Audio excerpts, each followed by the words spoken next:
having endurance and grit is really half the battle. I have been met with countless no's and rejections and setbacks. The no's and rejections actually have to fuel the journey.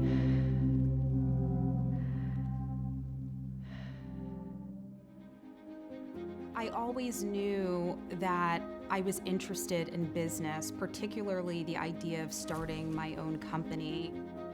But I also knew that I was probably going to want to learn from a real company before taking that leap of faith. Going to the commerce school, focusing on finance, really gave me that foundation. During my time at UVA, I spent 2 of my summers interning at Goldman Sachs. I absolutely just loved the energy and the excitement of what was going on the trading floor, and it really piqued my interest, and ultimately that's where I got a full-time offer.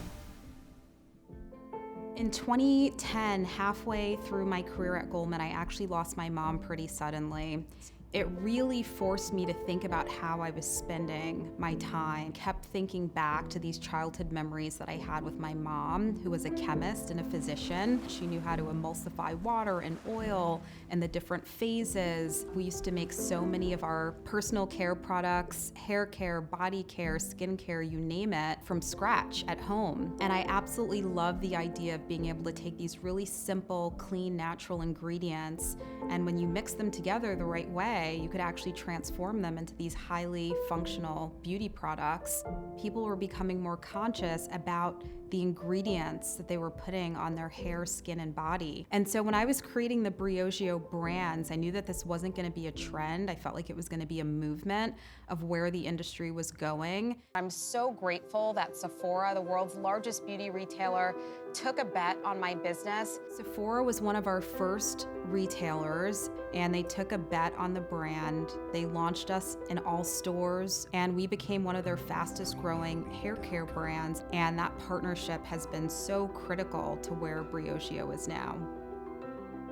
And when I think about my legacy, so much of it has to do with giving back, especially to the women entrepreneurial world. And I've started doing that with the Dream Makers Founder Grant. You've been able to really tap in to so, and also the Makers Mindset podcast.